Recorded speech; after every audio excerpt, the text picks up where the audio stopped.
The highly obsessive collector can be a danger to himself as well as to anyone who gets in the way of his compulsive nature.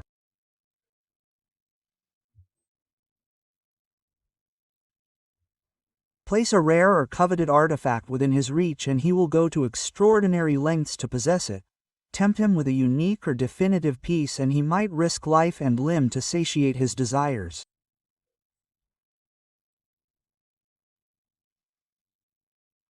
That Arthur Conlon was an obsessive collector was clear to all who knew him. What was not so clear was whether his greed had led to his death.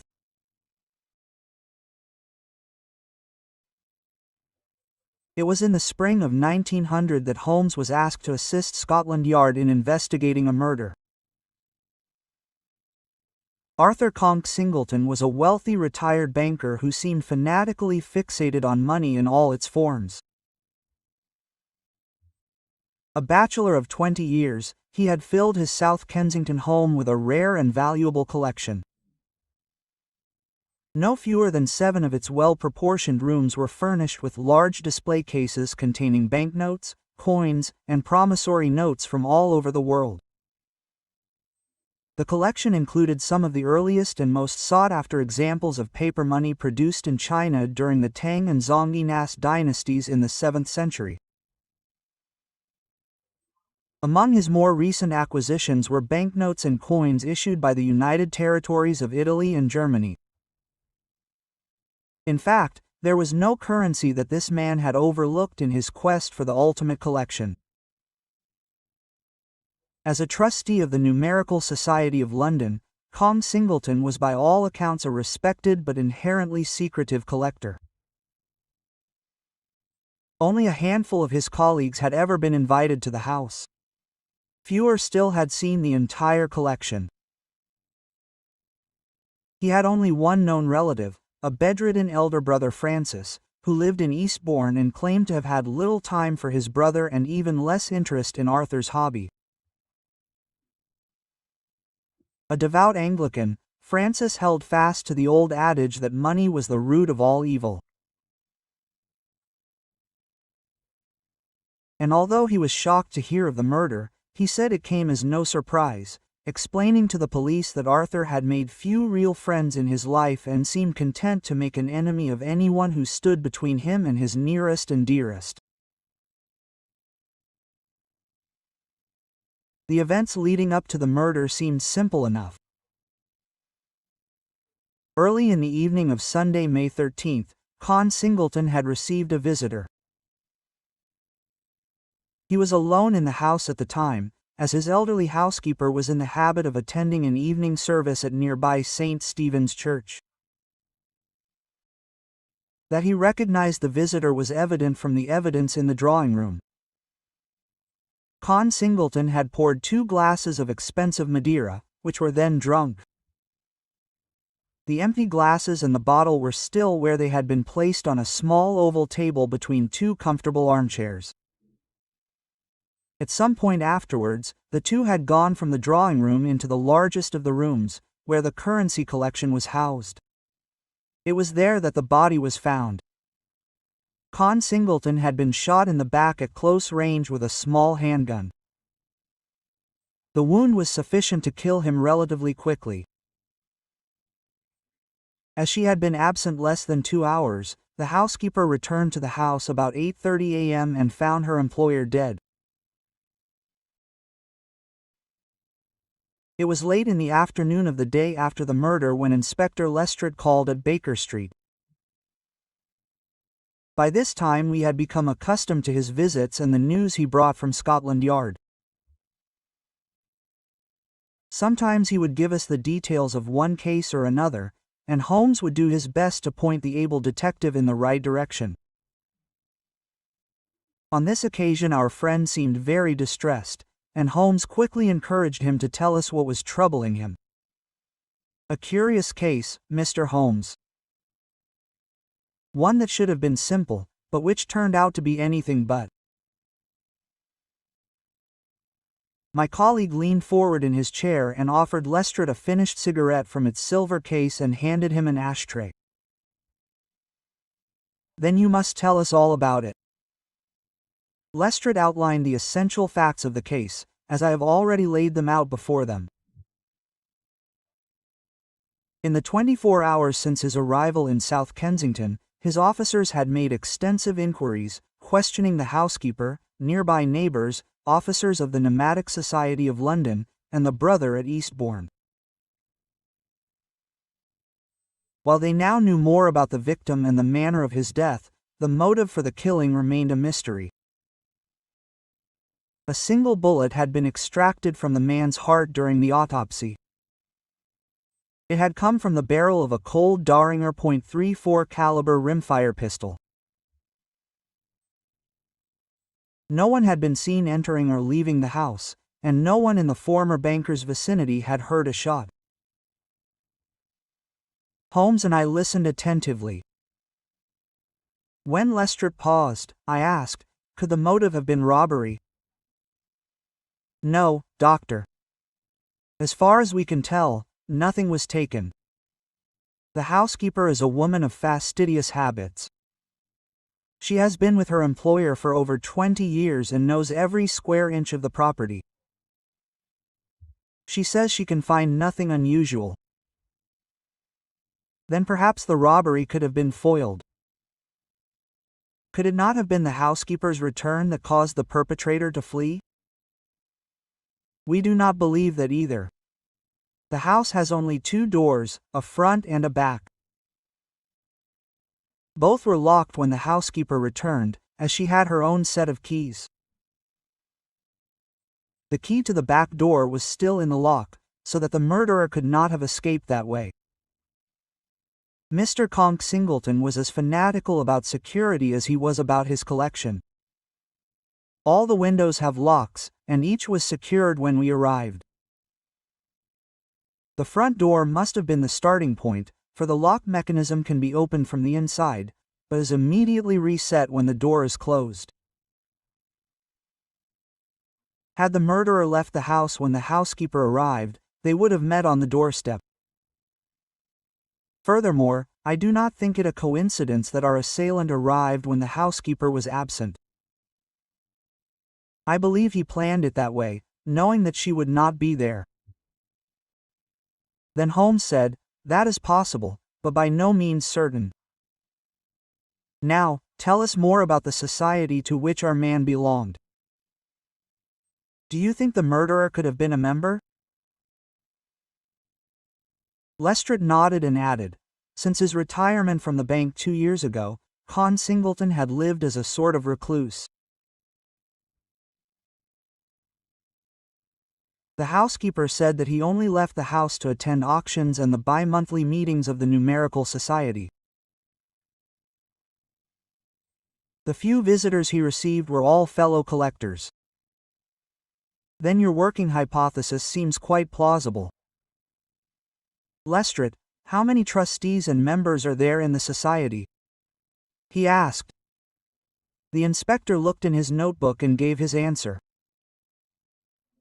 7 of whom are known to have previously appeared before Con Singleton, the inspector specified. Then your list of suspects is not extensive, the detective observed. No, but it is problematic, Lestrade assured him. In what way? Holmes paused. Every man has a solid alibi for his whereabouts at the time of the murder. I see. And you have no other clues, my friend wanted to know. Lestrade took a final drag on his cigarette before stubbing it out in the ashtray beside him. No, how did you leave the scene of the crime? I hope you didn't have the fastidious housekeeper destroy any evidence that might still be there, he asked probingly. Lestrade chuckled. Mr. Holmes, I know their methods well enough. I have a policeman posted at the scene of the crime, with strict instructions not to let anyone in without my permission. The housekeeper has been persuaded to move out for a few days and is currently staying with her sister in New Nation. Of course I had hoped that they might find time to travel to South Kensington to see if we had overlooked anything. My colleague gave him the broadest smile. Your trust is well placed, my friend. Watson and I would be delighted to help you. And there is no time like the present. It was not long before we were riding in the carriage to the magnificent Italianate townhouse in Gloucester Road. We were greeted by a young policeman who seemed visibly relieved when Inspector Lestrade announced that there was no further need for him to guard the premises. Holmes was eager to learn what he could, and with his magnifying glass in hand, he promptly led him into the drawing room. The room he entered was spacious, with a high ceiling and a magnificent chandelier. The decor was decidedly masculine, the curtains, wallpaper, and furniture all in a dark green, giving the room a somber, almost solemn air. To the left of the room I could see the small oval table and armchairs where the Madeira had been poured. Nearby stood a large mahogany chest, on which stood a tantalus, a selection of glasses, and a dozen bottles of fortified wine. Holmes approached the table slowly, taking in all the aspects of the scene before him, examining the carpet under the table and the seat of one of the chairs. Using a small pair of tweezers, he removed a few tiny fragments, which he placed in an envelope he had pulled from a pocket. Lestrade and I knew better than to interrupt him while he was going about his work. Then he turned his attention to the tabletop itself. After passing the magnifying glass over the glasses and the bottle, he suddenly announced, "You are not wrong, Lestrade. This exquisite Buhl Madeira was made by Blendies and is not cheap." And yet Conk Singleton was certainly no connoisseur of his other wines. Perhaps this was a gift to him or a one-time purchase. In any case, I would suggest that he opened this particular bottle to impress his visitor. And impressed she seemed, for the glass is completely erect. Lestrade's face was fixed. The visitor was a woman. Without a doubt. On the seat of the chair were two long dark hairs. I would guess that these did not belong to the elderly housekeeper. The visitor used a beehand to wipe the lipstick from her glass, but left a tiny but telltale smudge near the rim. The lipstick is unusual. It was made by Gallon, the French cosmetics company. I know this because I have done a special study of popular cosmeticians and hope to one day publish a monograph on the subject. Then our murderer is really bold, Mr. Holmes. Yes, and I think we may assume that the time of their visit was suggested by Mr. Consing Singleton. Why do you say that? I asked. Because he knew that his housekeeper would be absent at that time. I am sure that our former bank manager did not want it to be known that he had entertained a lady in his drawing room on a Sunday evening. That much is speculation on my part. It remains to be seen whether this is borne out by the facts. As there was nothing else of note in the drawing room, we made our way to the large room where Conk Singleton's body had been found. Lestrade's men had attached a thin line of white tape to indicate where the body had been lying. Holmes seemed impressed by the initiative they had shown. He then turned his attention to the murder weapon. The Colt Derringer was an ideal pistol for our murderer. Light, easy to use, and small enough to be concealed in a handbag. At close range it required no effort. Great skill. The report of the gun would have been relatively quiet, which might help explain why none of the neighbors had heard the shot. Furthermore, this room is in the center of the house, far from the property lines. He began to examine the cabinet, which was near where the body had fallen, and using his magnifying glass he scanned the area to feel the locks and handles of the two doors of the glass display case. The ceiling in this room was considerably lower than that in the drawing room, and the cabinet stood at a height of about 7 feet. Inside was a display of American banknotes, all cleverly fastened in place, each with its own printed caption below it, giving the date of issue and other pertinent information. The cabinet is unlocked. There are fingerprints on the glass and door handles, which must have been Kong Singleton's. Did you not notice that? The man from Scotland Yard stepped closer to the display case and followed Holmes's outstretched finger. Well, I didn't. No, I didn't think to look, as I could see that none of the notes were missing. Do you think that matters? Holmes nodded sternly. Yes, it supports Watson's theory that the motive might have been robbery. It could be that our murderous lady shot Kong Singleton in order to steal one of these notes and replace it with a duplicate. Like a forgery, you mean? Holmes opened the doors of the display case and stepped closer. Through the lens of the magnifying glass, he began to examine each of the notes in turn, and then began to chuckle. Now it's my turn to be surprised. While I am no expert on American currency, I would say that all of these notes have one thing in common. And that is that they are all forgeries, for this is an exhibition of counterfeit notes, and they are beautifully executed, with one exception.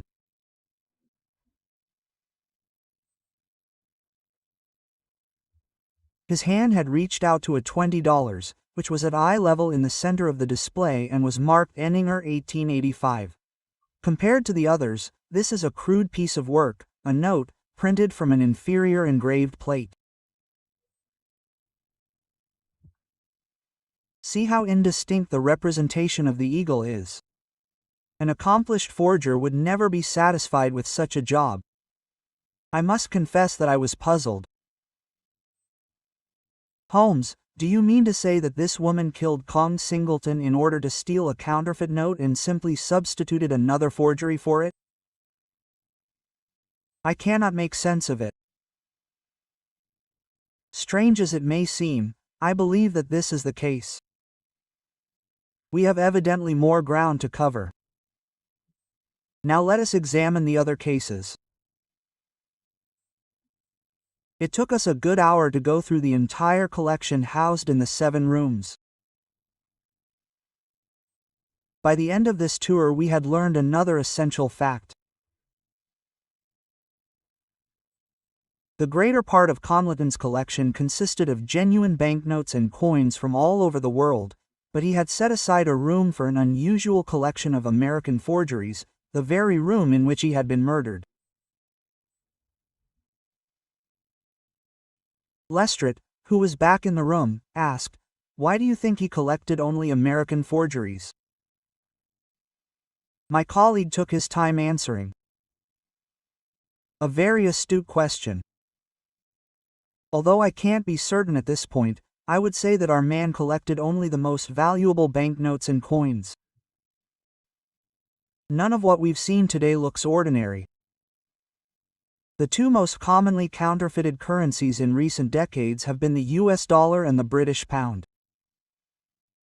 Both have a value beyond their own borders and are therefore copied worldwide.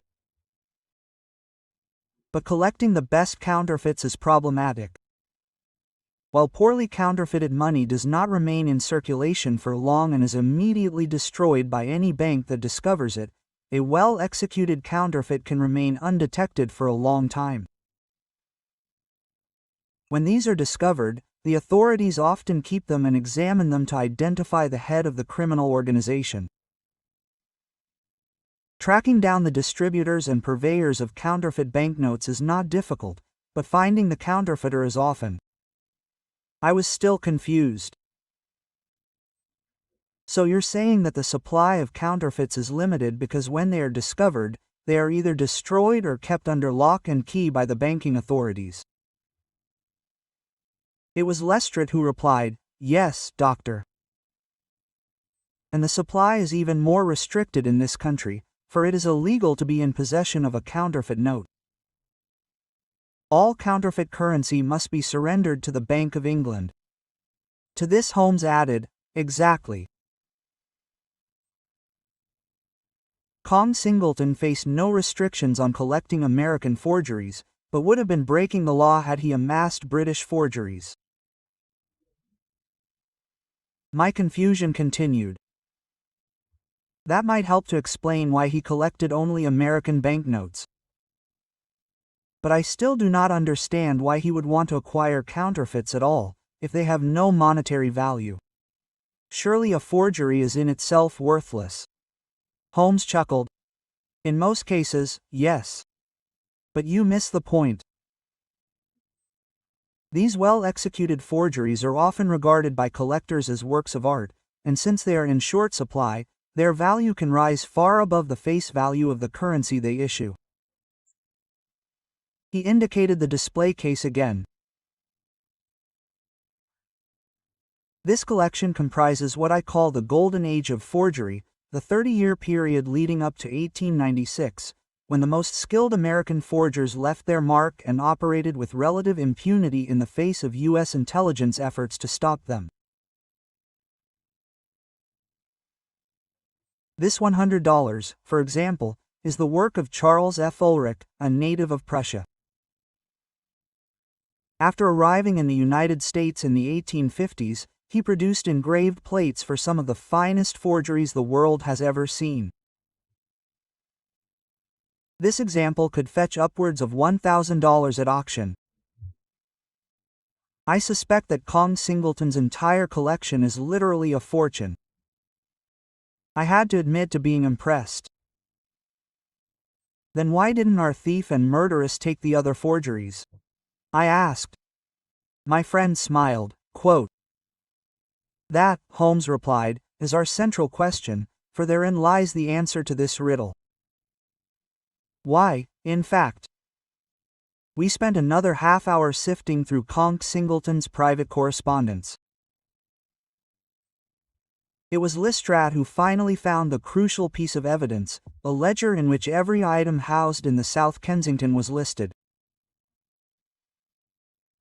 It showed that Kong Singleton had been collecting for 30 years, but had been amassing items in greater numbers since his retirement 2 years earlier. Each entry in the ledger showed what had been acquired: the date of purchase, the name of the seller or auction house, and the price paid.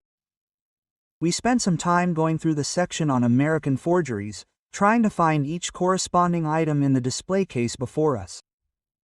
What it revealed did not answer our main question, but it did reveal another anomaly.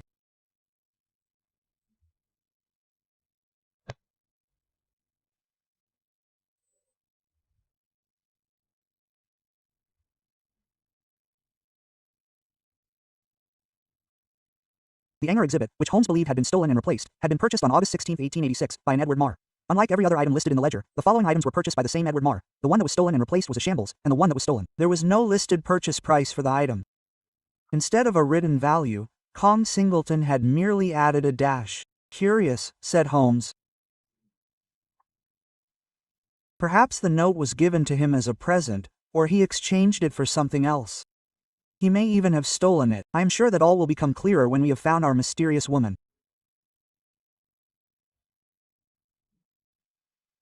And how do you propose to do that, Mr. Holmes? My dear Lestrade, you must leave this matter to us, for there is still some legwork to be done. It may take weeks instead of days before I am in possession of all the relevant facts. But rest assured that we will eventually solve this little puzzle for you. An expression of pleasure crossed the weasel-like face of the inspector. That is most kind. I am very grateful to you both.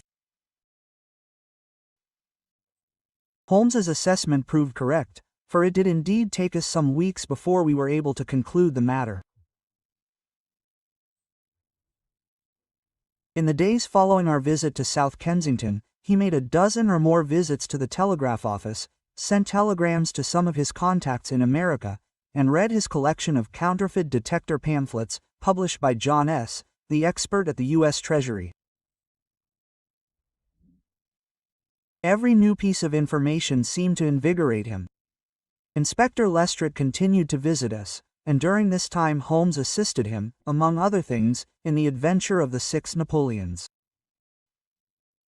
But in the case of the Conlon forgeries, Holmes refused to comment until he had completed his investigation.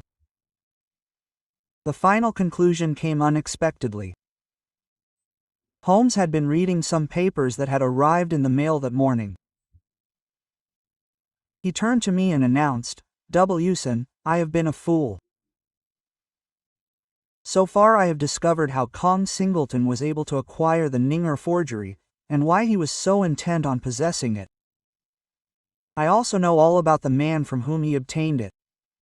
In fact, I began to fear that this enigmatic woman might remain hidden.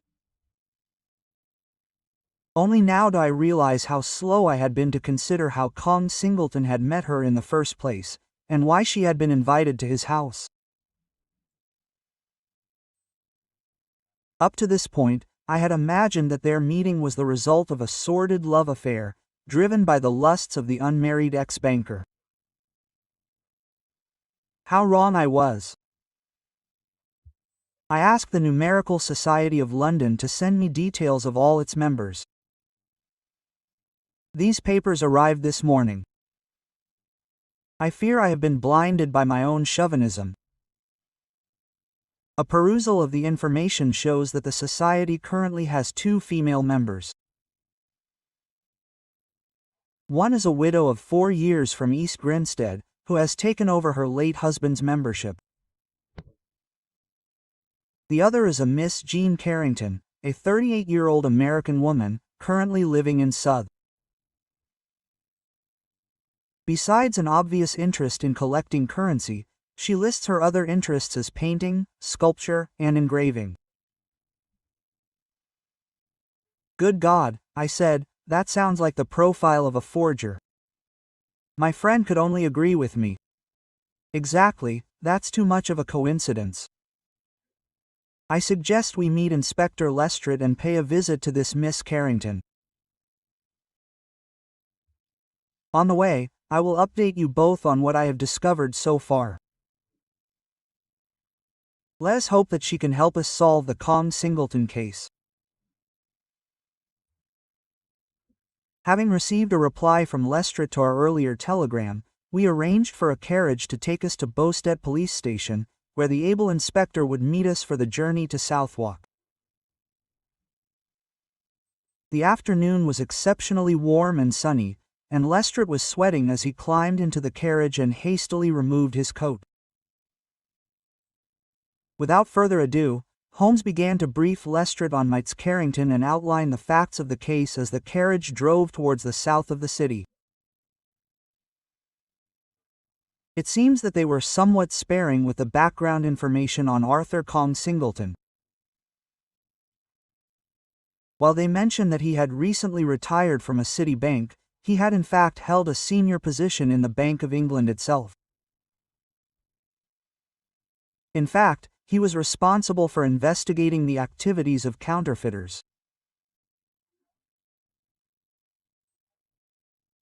In this role, he was asked to investigate the affairs of a year-old American counterfeiter named Edward Marr, who was in possession of 2 engraving plates and a printing press used to produce some counterfeit £5 notes that entered circulation in early 1896.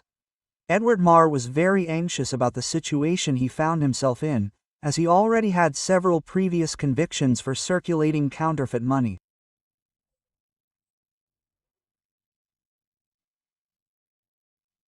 He knew that if the bank could prove that he had engraved the counterfeit plates, he would probably spend the rest of his life in prison. Kong Singleton had a reputation for being tough on those he investigated and ruthless in recommending the charges that the police should bring against suspects.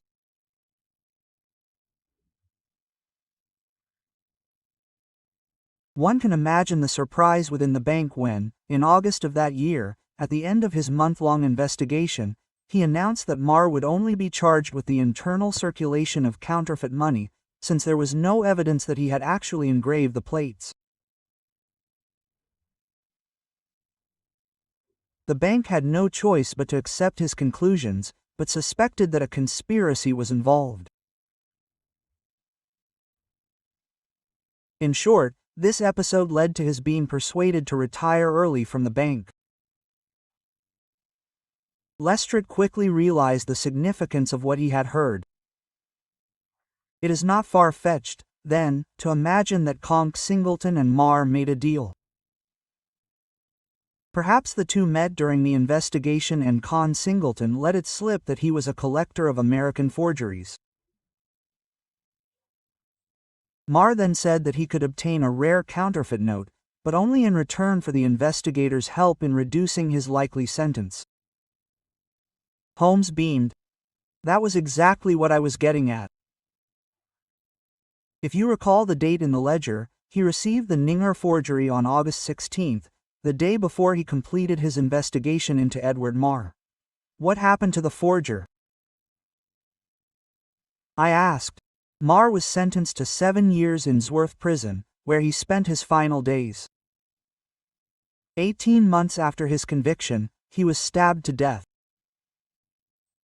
The authorities could not determine who had murdered him, but the warden concluded that the direction of death had been right. Marr was well connected in both London and New York and knew all the important forgers in both cities.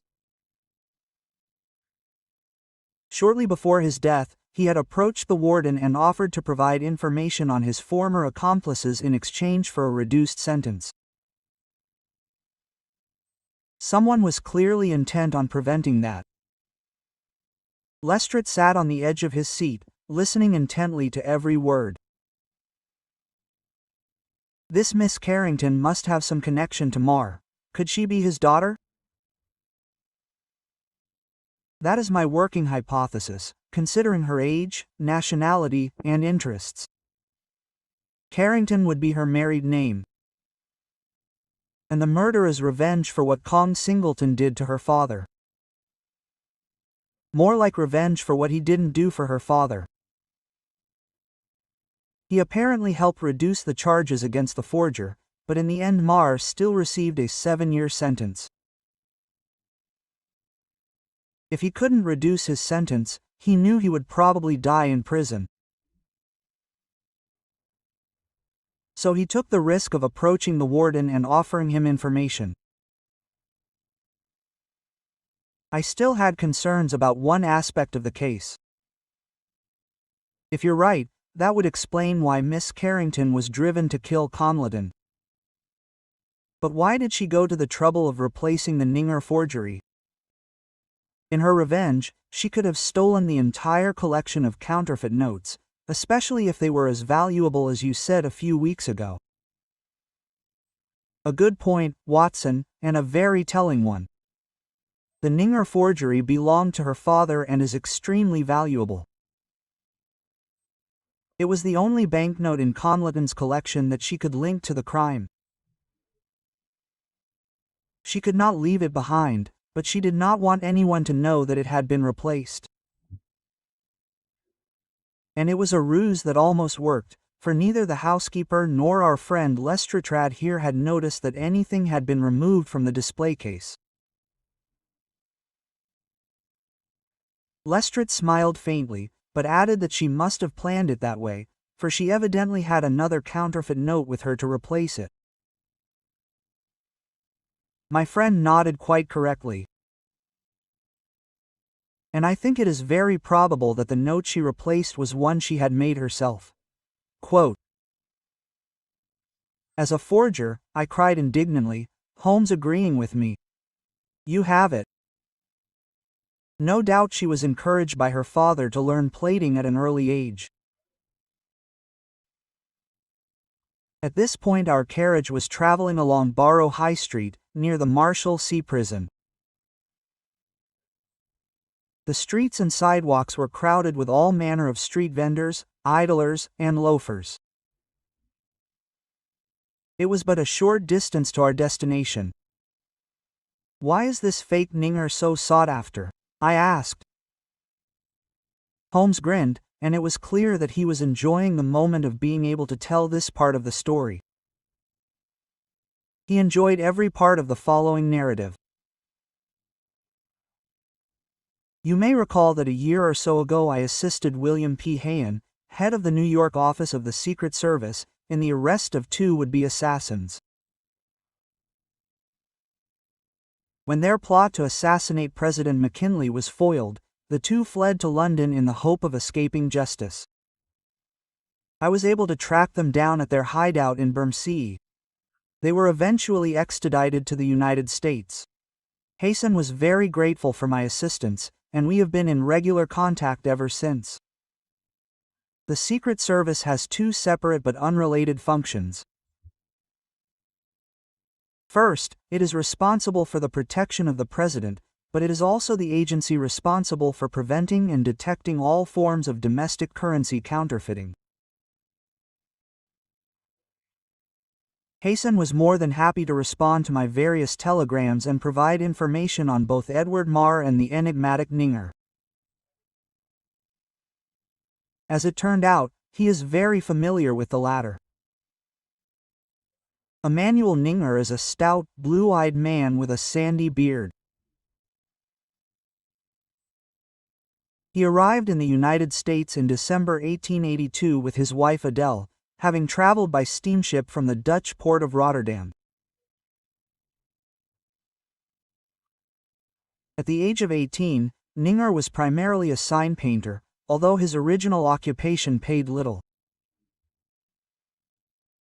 The couple initially settled in Hoboken, but with some money Adele had inherited from her first marriage, they decided to buy a farm in Westfield, New Jersey.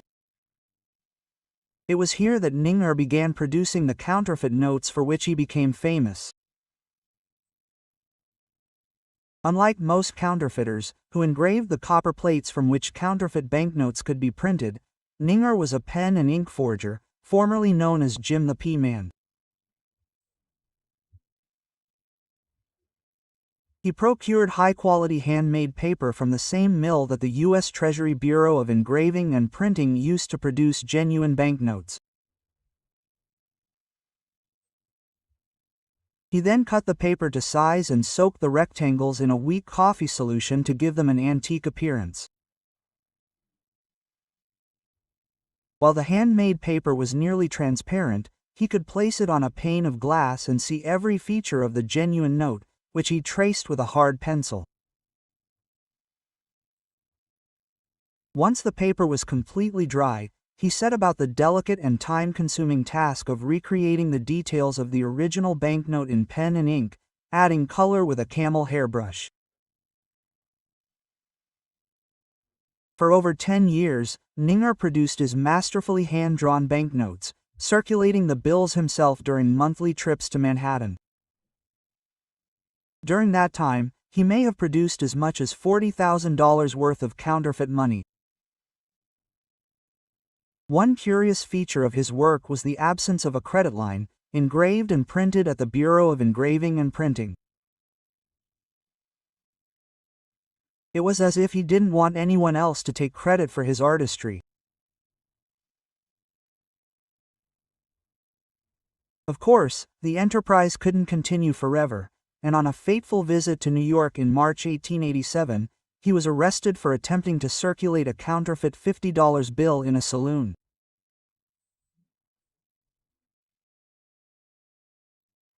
In May of that year, he was sentenced to 6 years in the Erie County Penitentiary. Since then, Ninger's rare forgeries have continued to increase in value and are sought after by collectors around the world. Ironically, they are highly prized by other counterfeiters who realize they have more than just street value.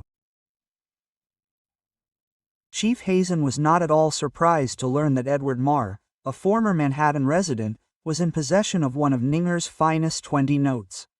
Quote, "That is truly remarkable," exclaimed Lestrade, shaking his head in disbelief. "I agree.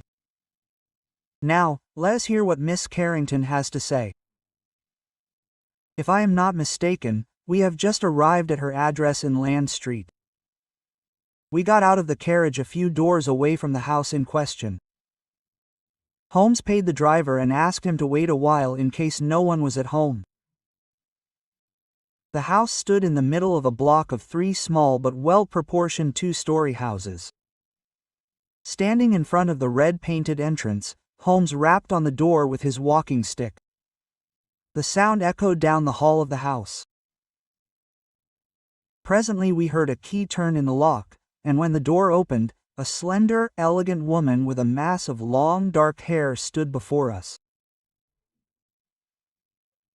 Her blue eyes darted rapidly over our faces, but she maintained a self-confident demeanor.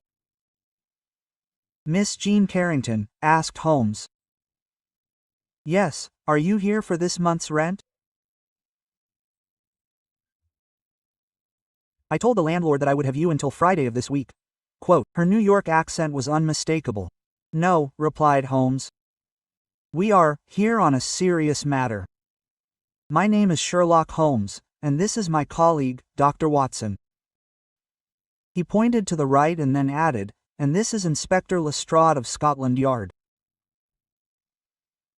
The mention of the Metropolitan Police brought an unexpected smile to her face.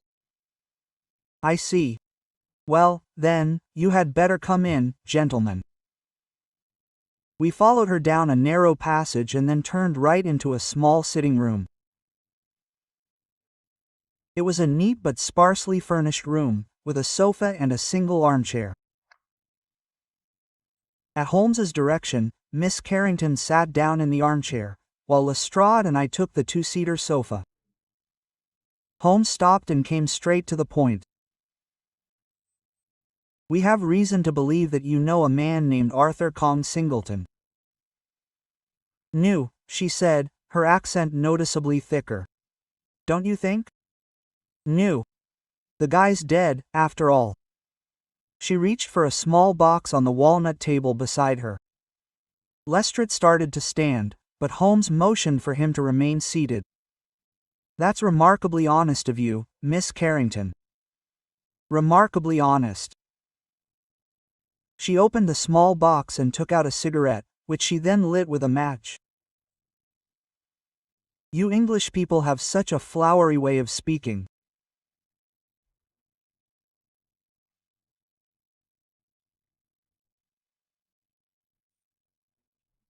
"There's no real honesty here, only the realization that I'm done for."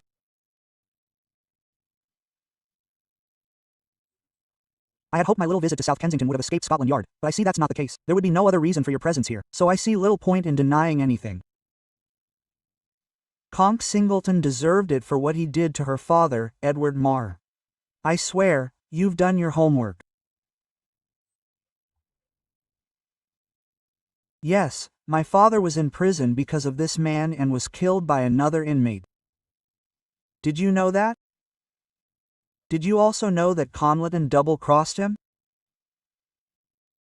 "We know that Conlon took the Ninger forgery as part of the deal he made with her father." For the first time, she looked genuinely surprised. "Are you a Pinkerton man? You seem to know a lot about all this."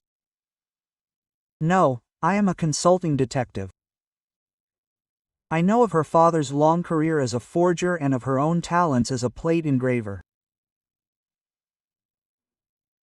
"It was you who produced the forgery that now sits in the Conlon collection, posing as the work of Emmanuel Ninger, isn't it?" "There's no stopping you, is there? Go a little further down the hall and you'll find all the tools of my trade. I've been engraving plates in this back room for the past 3 years. It would be helpful if you could tell us how you first met Arthur Kong Singleton," the detective asked the lady. "That's a story." She stubbed out the last of her cigarette and reached for another. Holmes stepped forward and held out his silver case to her. She took one of his hand-rolled cigarettes and lit it before continuing. Quote, "Thank you very much, sir.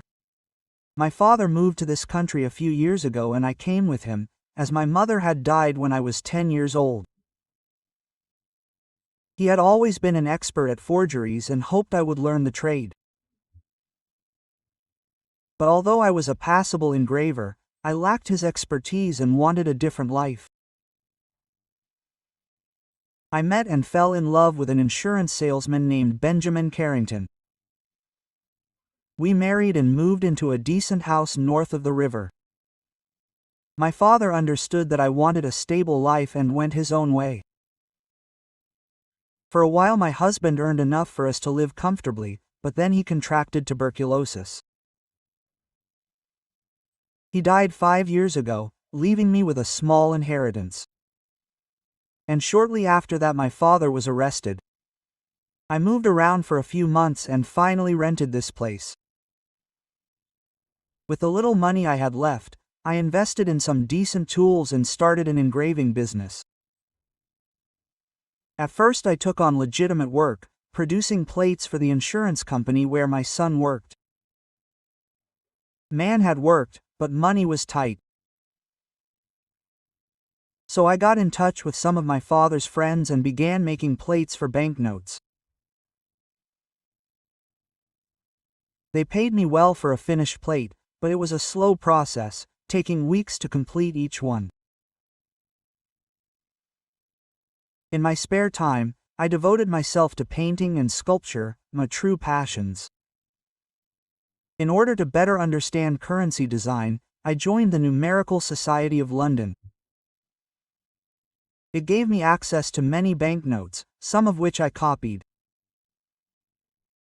I was something of an oddity within the society, as I was one of only 2 female members, but everyone was very kind to me.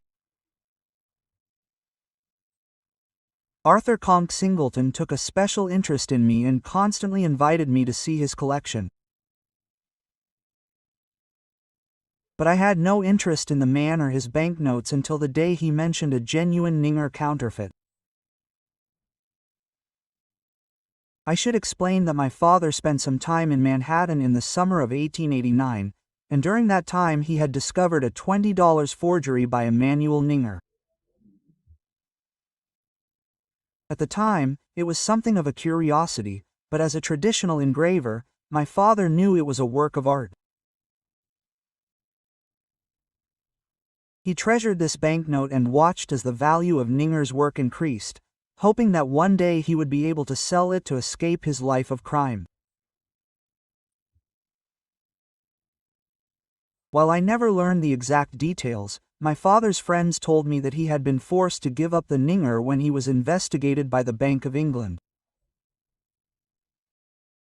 My suspicions were aroused as soon as Con Singleton mentioned the Ninger. I knew there had to be a connection. I made some discreet inquiries within the society and asked another member about the man's previous occupation. When I was told that he had worked for the Bank of England and had led the investigation into counterfeiters, I knew that he had played a part in my father's downfall. Without giving him any indication of my interest, I mentioned at one of the meetings that I wanted to see his collection. He was delighted and invited me to South Kensington for the following weekend, and suggested that I should come on Sunday evening, when his housekeeper was at church. I had already decided to retrieve the Ninger, and, as you rightly guessed, Mr. Holmes, to replace it with a curious note of mine. As for Conkelton, he was a powerfully built man, so I took no chances. I packed my small handgun for protection and took a cab in the afternoon. When I reached the High Street in South Kensington, I asked the driver to drop me a few streets back from Gloucester Road. I had deliberately dressed in some shabby clothes and did my best to conceal my face. I was quite certain that no one had seen me when I arrived at his front door. Con Singleton was charming at first, and we drank a glass of Madeira wine and chatted about his collection. I asked him how he had come by the Ninger, and admitted that I knew his work was rare. What he said in reply shocked and indignant me. He laughed as he said he had investigated a vile counterfeiter who deserved the gallows, but had discovered that the scoundrel possessed a genuine Ninger forgery. I have been in some volatile situations in my life, and I know how to keep a poker face, but I must admit that it was all I could do to keep from pulling out that gun and shooting him on the spot. Fortunately, when I placed my glass on his table, he set his glass down and suggested that we should look at his collection of American forgeries. I followed him into the room and watched as he stood before the display case, talking endlessly about the banknotes, how much he had paid for each one, and how much they were now worth.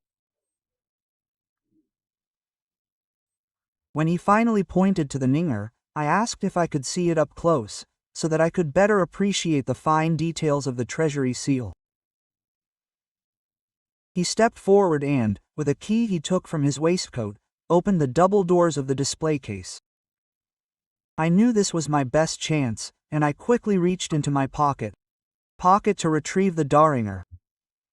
I quickly placed it in the middle of his back and fired. Only one shot, but enough to knock him to the ground. There was no struggle, no words, and no remorse. As I said, he deserved it. I took the Daringer, replaced it with my own forged note, and went back into the sitting room, where I wiped my lipstick off my wine glass. Then I left the house by the front door and took a cab back home. That's the whole story. I glanced at Lestrade, who sat open-mouthed and dazed after hearing the confession. Holmes seemed to have a very different view. "Thank you very much, Miss Carrington. That is very telling." We left her to settle some domestic matters, and then waited while she fixed her hair and fetched a light jacket and a parasol from the hall before we escorted her out into the street. The four of us then walked up Barrow High Street to find a suitable carriage for the journey to Scotland Yard.